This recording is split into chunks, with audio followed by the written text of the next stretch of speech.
Students 5.2 के बारे में आज हम डिस्कशन करते हैं। देखिए हमने एपी के बारे में जो पहले एक्सरसाइज 5.1 की है उसमें आपको बताया है, तो उसी को थोड़ा सा रिवाइज करते हैं। देखिए A1 का मतलब होता है फर्स्ट टर्म हमारी, और उसको लिखने का पैटर्न होता है A। सिमिलरली A2 को हम लिखते हैं A प्लस में D। इसका मेथड ये होता है A प्लस में 2 - 1, जो भी यहाँ पर गिवन होता है उसमें से को लेस करते हैं इनटू में D, तो ये मिलता है A प्लस में D। यदि हम इसको लिखते हैं तो A प्लस 1 - 1 इंटू D, तो A प्लस में 0 into D that is A। तो फर्स्ट टर्म को हमेशा ये लिखेंगे, सेकेंड टर्म को A प्लस D लिखते हैं। इसी प्रकार A3 का मतलब होगा इसमें से एक कम करके लिखना 2D। इसी प्रकार हम 10 को लिखते हैं तो A प्लस में 9D। इसी प्रकार हम 100 को लिखते हैं तो A प्लस में 99D। ये पैटर्न होता है, और जो D होता है वो हमारा कॉमन डिफरेंस होता है। D बोलते हैं इसको शारो अंतर। ये आपको पहचान होनी चाहिए, ठीक है, शारो अंतर क्या होता है। अब जैसे हम इसके बारे में टर्म्स के बारे में बता रहे थे, यहाँ पे n की बात करते हैं। nth टर्म निकालना हो, हमें nवां पद निकालना है, तो कैसे लिखेंगे? तो हम लिखेंगे A प्लस में इसमें से एक सब्ट्रैक्ट करते हैं n-1 इंटू D। इसको L भी बोलते हैं, इसको बोलते हैं लास्ट टर्म, और इसको जर्नल टर्म भी कहते हैं हम। कोई भी टर्म निकालनी हो तो हमारा ये मेथड होता है, ठीक है। L का मतलब लास्ट टर्म भी हम कह सकते हैं। तो इसके बारे में आपको थोड़ा सा पहले पता होना चाहिए। यदि आपको इस एक्सरसाइज में A का पता है, D का पता है, N का पता है, तो बस ये एक्सरसाइज आपको अच्छे से आ जाएगी। यहाँ पर हमें यही निकालना है, कभी ये निकालना, कभी D, कभी N, बस और कुछ नहीं इस एक्सरसाइज में। तो ये इसका बेसिक है। अब हम एक्सरसाइज 5.2 का सॉल्यूशन कर रहे हैं। देखिए आप इसका सॉल्यूशन। क्वेश्चन नंबर 1 देखिए, फिल इन द ब्लैंक। ये आपको एक टेबल दे रखी है, इसमें किसी पार्ट में तो A N निकालना है, किसी में D, किसी में N। मीन्स हमें A N और D ये वैल्यूज़ आपको निकालनी है यहाँ पर, ठीक है। तो हम पहले क्वेश्चन के कुछ पार्ट कर रहे हैं, आपको समझ में आनी चाहिए। मैंने फर्स्ट, सेकंड और फोर्थ पार्ट लिखा है। तो फर्स्ट पार्ट में देखिए A दे रखा है, मैं यहाँ पे फर्स्ट पार्ट का सॉल्यूशन यहाँ पे कर रहा हूँ। देखिए A आपको गिवन है 3 और 7 है यहाँ पर, और D की वैल्यू है 3। हमें N भी दे रखा है यहाँ पर 8, हमें निकालना nth। मीन्स AN आपको N की जगह पे 8 दे रखा है, तो मैं यहाँ पर 8 टर्म निकालता हूँ, 8वां पद हम निकालेंगे। तो इसका फॉर्मूला देखिए A प्लस में 8 - 1D, क्योंकि आपको ध्यान हो जर्नल टर्म का फॉर्मूला ये होता है A प्लस n - 1D। तो इसमें हमने N की जगह पे 8 रख दिया, तो ये बनता है मेरा A8 बराबर है A जमा के 7D। इसमें वैल्यू पुट कीजिए आप। देखिए A की जगह पे 7 लिखा, 7 की जगह पे ये एज इट इज़, और D की जगह पे 3। 7 जमा में 7 21 बराबर है 28। तो इसकी जगह पे यहाँ पर आया 28। हमने कैलकुलेशन आपको करके बताइए। यहाँ पर दूसरा पार्ट यहाँ पे देख सकते हो आप। यहाँ पर देखिए फर्स्ट टर्म पता है आपको, A की वैल्यू -18 है, N भी दे रखा है आपको यहाँ पर 10, और लास्ट टर्म भी दे रखी है हमें, N की वैल्यू ये दे रखी है 0। मतलब 10वां पद हमें 0 दे रखा है। इसका फॉर्मूला लगाइए, A प्लस में 9D = 0। A की वैल्यू लिखिए यहाँ पे -18, ये 9D बराबर है 0। देखिए अच्छे से, -18 बराबर है -9D। जो आप सिंप्लीफाई कर रहे हैं इसको, माइनस से माइनस कैंसिल, 18 को हम 9 से भाग करते हैं, D निकल जाएगा हमारा 2। तो D की वैल्यू होगी 2। तो मतलब दूसरे पार्ट में यहाँ पर D कितना आया? 2। ये आपके सामने कैसे निकाल रहे हैं। अब पार्ट हमारा ये थर्ड रह गया है, फोर्थ पार्ट को मैं यहाँ पे सोल्व कर रहा हूँ। देखिए आप अच्छे से, हमें A का पता है, D का पता है, लास्ट टर्म का पता है। फॉर्मूला हमारा यही रहेगा हर एक पार्ट में, तो इसको यूज़ कर रहा हूँ मैं। देखिए यहाँ पर AN = A plus n - D। इसकी वैल्यू दे रखी है यहाँ पे 3.6। A की वैल्यू देखिए यहाँ पे -18.9 प्लस n - और D की वैल्यू है 2.5 यहाँ पे दे रखी है, ठीक है। अब देखिए मैं इसको यहाँ पे ऊपर कर रहा हूँ, आप अच्छे से देख लीजिए। हम इसको सिंप्लीफाई करते हैं, माइनस है दूसरी साइड प्लस करता हूँ मैं। 3.6 प्लस में 18.9 दूसरी साइड लिखा, तो n - 1 2.5 एज इट इज। देखिए आप इसको ऐड कीजिए, ऐड करना हमने पहले भी डिस्कस किया है, फिर देखिए इसमें कैसे ऐड करेंगे। 3.6 है और ये 18.9 है। सिंपल हम ऐड करते हैं। 9 और 6 यहाँ पर 15 हो गए, बच गए 1, 8 3 11 और 1 12 और 1 1 2, ठीक है 22.5 हो गया, ठीक है। तो इसकी जगह पे लिखा 22.5 बराबर है n-1 2.5। अब इसको दूसरी साइड लिख दीजिए आप, डिवाइड किया मैंने n-1 से। यहाँ पे हम इसका दशमलव फिनिश करते तो ऐसे लिखते, देखिए इसके लिए दशमलव के लिए 10 लिखा, गुणा में 2.5 था, इसके लिए भी ऊपर 10 लिख दिया। दशमलव फिनिश करना आपको आना चाहिए। 10 से 10 और 25 निम्मा होते हैं 225। तो 9 बराबर है n-1, तो 9 जमा 1 बराबर है हमारा n, मतलब n कितना हो गया 10। ये पहले क्वेश्चन के सभी पार्ट हैं। तीसरे पार्ट को आप खुद से ट्राई कीजिए। क्वेश्चन नंबर 2 देखिए, MCQ क्वेश्चन है और एग्जाम में भी एज इट इज आता है। ये 1 मार्क्स में बड़ा इंपॉर्टेंट क्वेश्चन बनता है।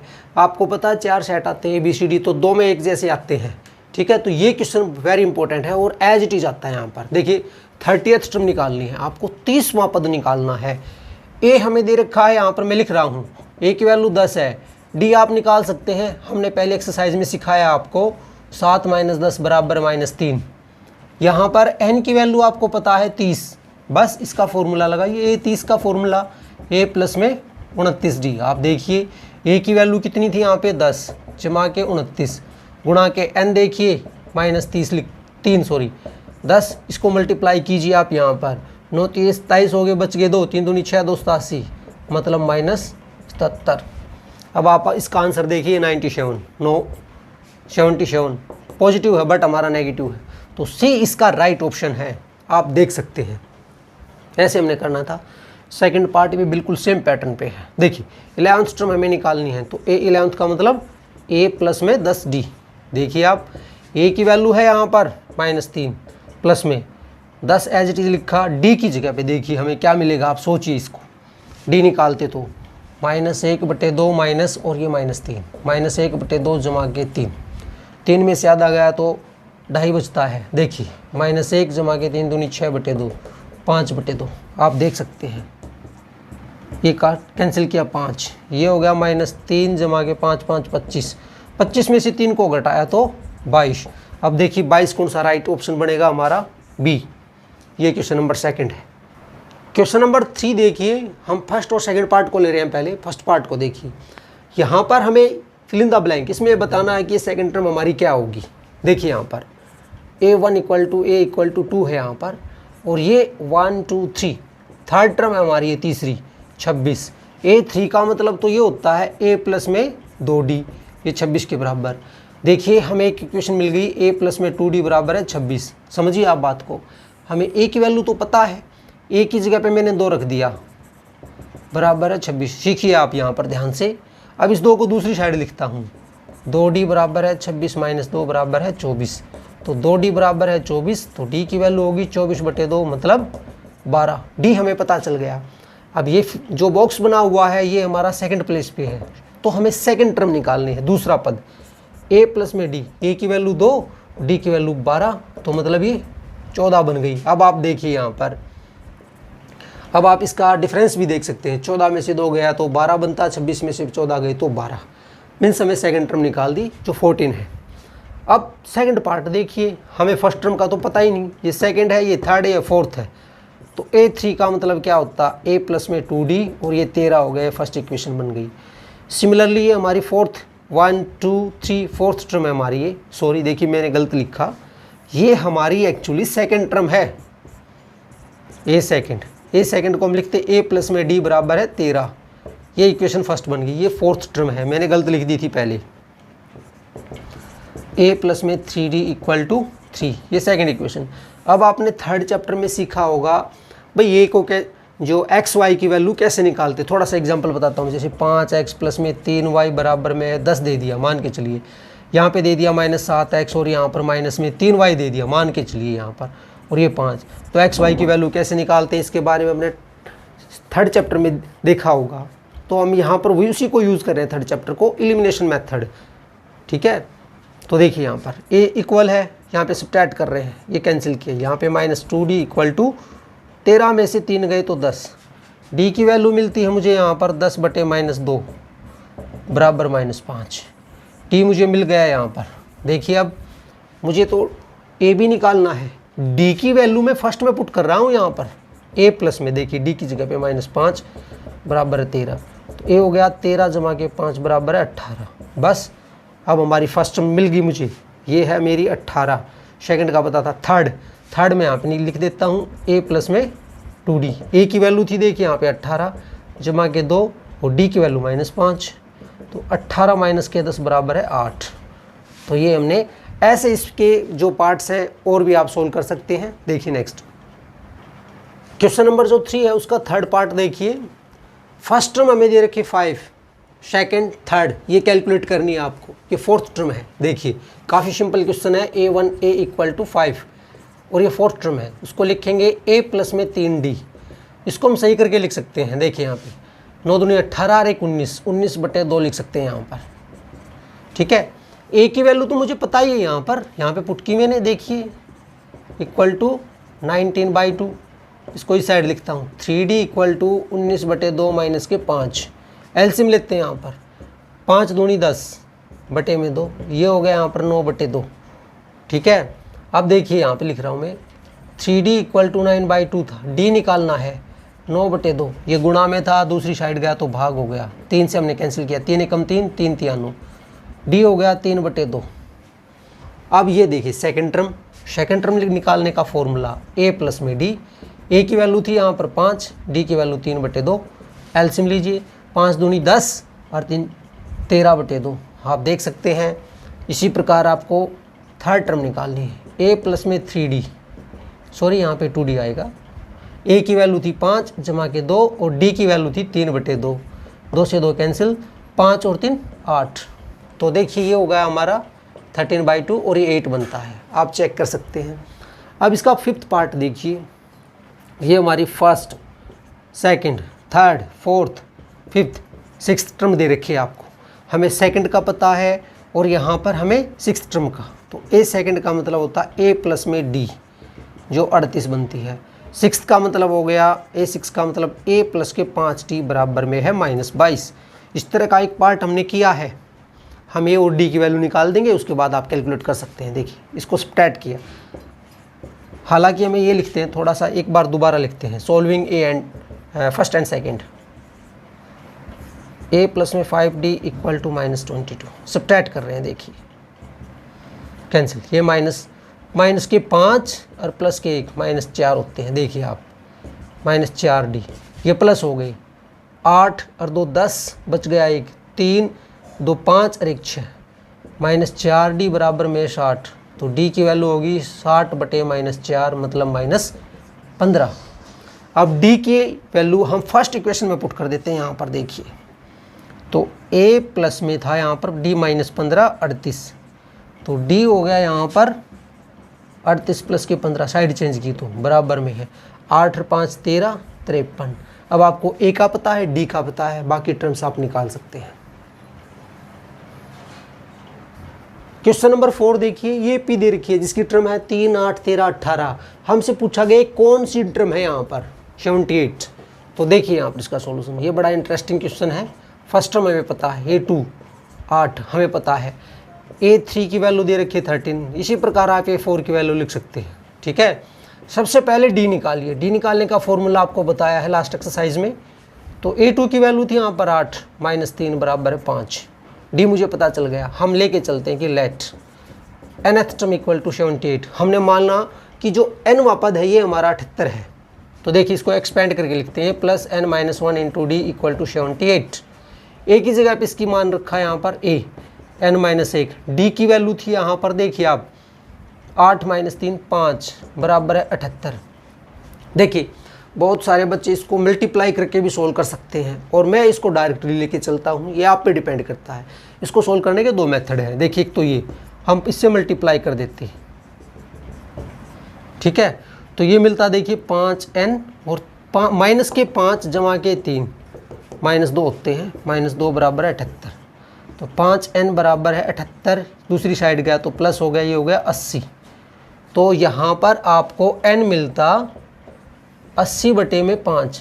आप चेक कीजिए 16, मतलब A16 हमारा 78 है। एक तो इस तरह से हम n की वैल्यू निकालते, दूसरा मैं यहीं से लेके चलता हूँ। देखिए ऑप्शन अब आपको बता रहा हूँ, मर्जी आपकी है। ये था 3 + n-1 × 5 = 78। इस 3 को दूसरी साइड लिखिए, इस 5 को जो का तो रखिए, 78 - के 3 75 हो गए यहाँ पर। अब ये यहाँ पे मल्टीप्लाई में है, दूसरी साइड गया तो डिवाइड हो गया। यहाँ पर आप चेक कर सकते हैं, 15 × 5 = 75 होता है। n-1 बराबर 15, n बराबर 15 जमा के 1 बराबर है 16। पहले भी हमने यही निकाल के दिखाया था n की वैल्यू 16, दूसरे मेथड से भी। तो ये क्वेश्चन नंबर हमारा 4th है। क्वेश्चन नंबर 5 देखिए, ये एक AP दे रखी है जिसकी लास्ट टर्म यहाँ पे 47 दे रखी है। आपसे पूछा गया -47 है यहाँ पर, इसमें कुल कितनी टर्म्स है यहाँ पर, ठीक है भाई। ये 25वीं टर्म है, 26वीं है, 50वीं है, कौन सी, ये आपको निकालनी है। हमें ये ऐसे नहीं बता सकते काउंट करके 1 2 3 और ये 4, नहीं, बीच में यहाँ पर डैश डैश दे रखे हैं, मीन्स यहाँ पे टर्म्स मिस हैं, ठीक है। बहुत सारी टर्म्स हो सकती हैं, हमें ये बताना कि ये कौन सा पद होगा। यहाँ पर देखिए A1 की वैल्यू 18 दे रखी है, A2 की वैल्यू देखिए यहाँ पर, इसको सही करके लिखते हैं। 15 दूनी 30 और 1 31।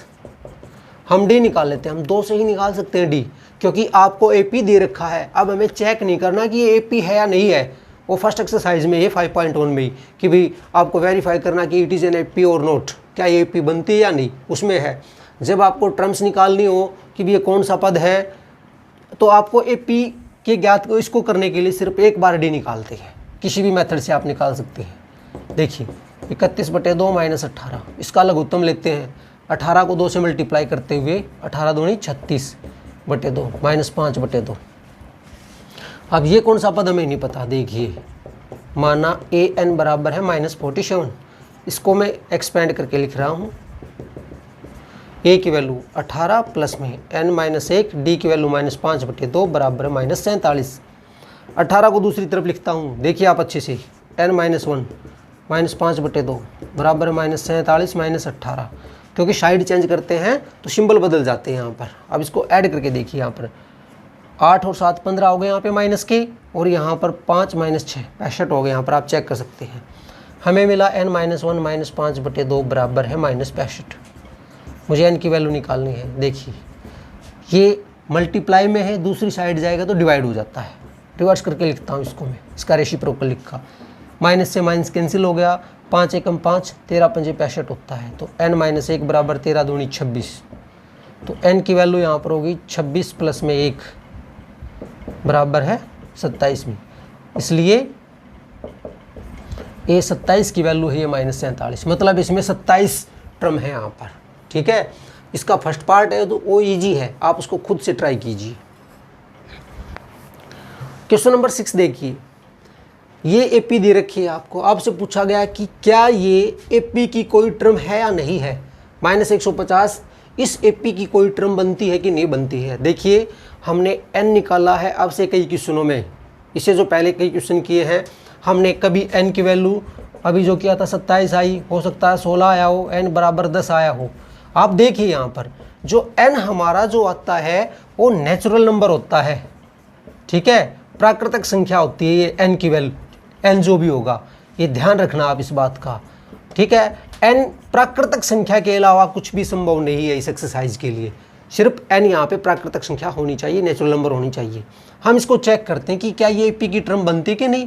जैसे हमने 5th क्वेश्चन किया है, 4th किया है, 3rd किया है। देखिए यहाँ पर A1 है यहाँ पे 11, A2 लिखता हूँ मैं 8, मेरा इसी से काम चल जाता है। 8 - 11 बराबर -3। हमने माना कि भाई n पद जो हमारा 150 है। बड़ा इंटरेस्टिंग क्वेश्चन एग्जाम में आता है, इस तरह का एक एग्जाम्पल भी है। देखिए a प्लस में n-1 × d equal to -150। a की वैल्यू देखिए 11 प्लस में n-1, d की जगह पे -3 लिखा बराबर -150। हम 11 को दूसरी साइड लिखते हैं। देखिए n-1 -3 बराबर -150 - 11। इसको ऐड कीजिए क्योंकि दोनों ही माइनस के थे, तो -1 6 -161 हो गया। देखिए नेक्स्ट पार्ट n-1 -161 बटे में -3, इससे हमने कैंसिल किया। अब n-1 बराबर 161 बटे 3, हम 1 को भी दूसरी साइड लिखते हैं। देखिए 161 बटे 3 जमा 1, इसका एलसीएम लेके सोल्व करता हूँ। 161 जमा के 3 बटे में 3, ये हो गया 164 बटे में 3।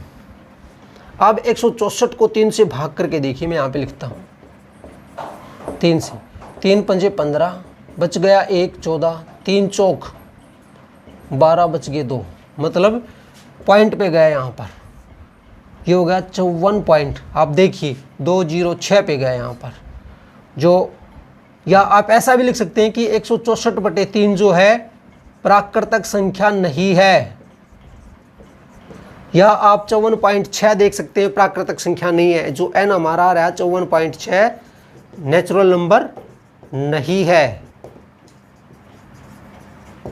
इसलिए यह एपी की कोई भी एपी का यह एपी का पद नहीं है। ठीक है, मतलब it is not a term of the AP, given AP का कोई भी टर्म नहीं है यहाँ पर। यदि ये यहाँ पर दशमलव में नहीं आता, 3 से पूरा भाग हो जाता तो ये एपी का पद बन जाता। यहाँ पर दशमलव में आया है, ये पूरा भाग नहीं होता है, इसलिए एपी का पद नहीं है। क्वेश्चन नंबर 7, 11th टर्म हमें 38 दे रखा है, 16th टर्म हमें 73, ए 31 निकालना है आपको। ठीक है, सिंपल क्वेश्चन बनता है।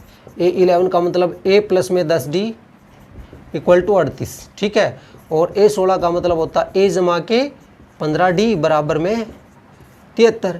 यहाँ से आप ए निकालिए, डी निकालिए और इसमें वैल्यू में पुट कीजिए। ए 31 का मतलब ए प्लस में 30d। इस तरह के कई क्वेश्चन हमने किए हैं, try your self. Question number 8 को भी ट्राई करना अपने आप से। क्वेश्चन नंबर 9 देखिए, 3rd टर्म दे रखी है 4th, 9th टर्म दे रखी है -8। हमसे पूछा गया कि कौन सा पद इसका 0 बनता है। देखिए A3 का मतलब बनता A प्लस में 2d और ये है 4 के बराबर, फर्स्ट इक्वेशन। A9 का मतलब A जमा के 8d बराबर में है -8, ये सेकंड इक्वेशन। हम सोल्व कर लेते हैं यहीं पे, सब्ट्रैक्ट करते हुए आपको काफ़ी टाइम बताया है। 8 में से 2 गए तो -6d, ये हो गया यहाँ पे देखिए 8 4 12। ठीक है, तो d की वैल्यू निकालते हैं -12/6, एक ही बात थी, यहाँ पे लिख देते तो -2। d की वैल्यू हमें पता चल गई। फर्स्ट में पुट करते हैं हम फर्स्ट इक्वेशन में, a प्लस में 2 इंटू -2 बराबर है 4, a -4 बराबर है 4, a बराबर है 4 जमा के 4 बराबर 8। ये पता चल गया, d पता चल गया। अब देखिए माना a n बराबर है 0, हमें n वा पद मान लिया हमने 0 के बराबर। ठीक है, a की वैल्यू देखिए यहाँ पर क्या थी 8, n-1, d की वैल्यू देखिए यहाँ पे क्या निकाली थी हमने -2 बराबर 0। 8 को दूसरी साइड लिखा मैंने, n-1 बराबर -8 बटे -2, तो 4 हो गया यहाँ पर, क्योंकि माइनस से माइनस कैंसिल हो जाता है। n-1 बराबर है 4, तो n बराबर है 4 जमा 1 बराबर है 5, मतलब कि भाई a5 की वैल्यू जो है 0 है। ये क्वेश्चन नंबर 9 है। क्वेश्चन नंबर 10 देखिए, the 17th term of the AP exceeds the it's 10th term by 7, find the common difference. देखिए क्वेश्चन में दे रखा कि 17वां पद 10वें पद से 7 ज़्यादा है, डी निकालिए यहाँ पर। देखिए ए जो 17 है, 17वां पद 10वें पद से 7 अधिक है, डी आपको निकालना है। सिंपल सा क्वेश्चन है। देखिए ए 17 का मतलब ए प्लस में 16d और इसका मतलब होगा ए प्लस में 9d बराबर है 7। देखिए इसके बाद में a प्लस में 16d, हमने ब्रैकेट को ओपन किया, बराबर है 7, a से a कैंसिल, 16 में से 9 गए तो 7d बराबर है 7, तो d बराबर है 7/7 बराबर है 1। तो स्टूडेंट्स ये हमारे क्वेश्चन 1 to 10 हैं। बाकी जो क्वेश्चन रह गए हैं वो हम नेक्स्ट वीडियो में डालेंगे। Thank you.